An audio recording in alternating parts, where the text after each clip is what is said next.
दिवाली के भव्य उत्सव के बाद भक्ति और कृतज्ञता से भरा एक और पवित्र पर्व आता है, गोवर्धन पूजा, जिसे अन्नकूट भी कहा जाता है। लेकिन क्या आपने कभी सोचा है कि हम इसे क्यों मनाते हैं? इसका उत्तर भगवान कृष्ण के जीवन की एक दिव्य कथा में निहित है।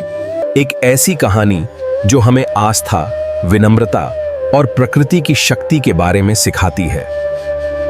यह कहानी है उस समय की जब भगवान कृष्ण ने इंद्रदेव का घमंड तोड़ा और गोवर्धन पर्वत को अपनी छोटी उंगली पर उठा लिया। सदियों पहले वृंदावन गांव में लोग एक भव्य वार्षिक उत्सव की तैयारी कर रहे थे।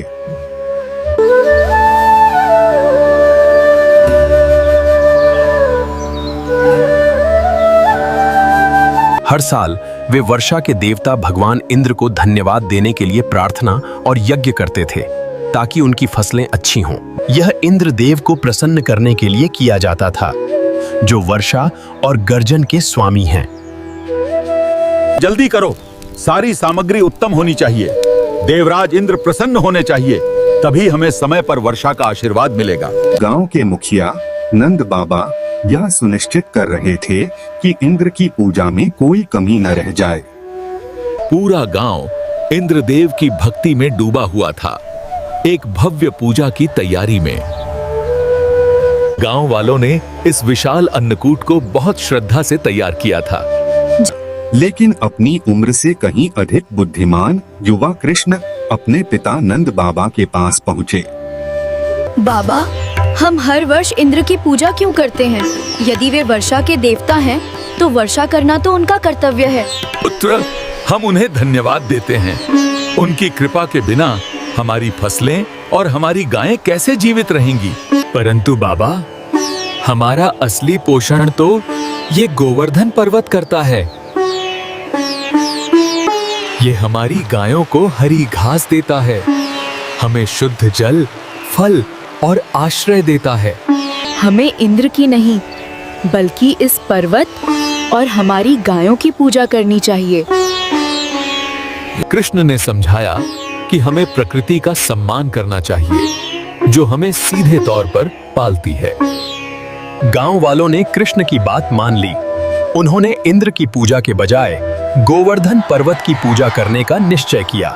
उन्होंने भोजन का एक पहाड़ तैयार किया, जिसे अन्नकूट कहा गया, जो प्रकृति के प्रति उनके आभार और प्रचुरता का प्रतीक था। गोवर्धन महाराज की जय, गिरिराज महाराज की जय।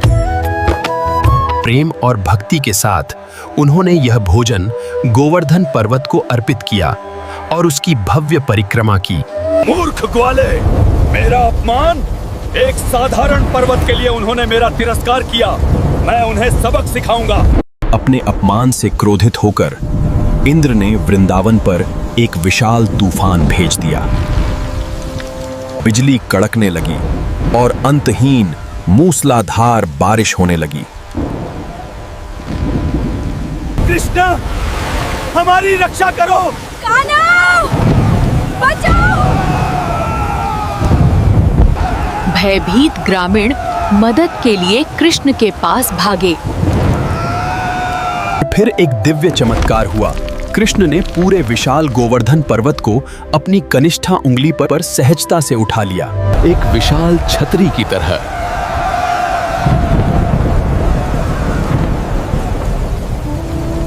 7 दिनों और 7 रातों तक कृष्ण ने उस पर्वत को थामे रखा, जबकि बाहर तूफान चलता रहा।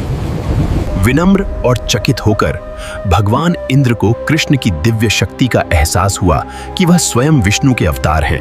अपनी पराजय स्वीकार कर देवराज इंद्र ने भगवान कृष्ण के विराट स्वरूप के समक्ष शीश झुकाया और अपनी अहंकार के लिए क्षमा मांगी। उसी दिन से गोवर्धन पूजा प्रेम और कृतज्ञता के साथ मनाई जाती है।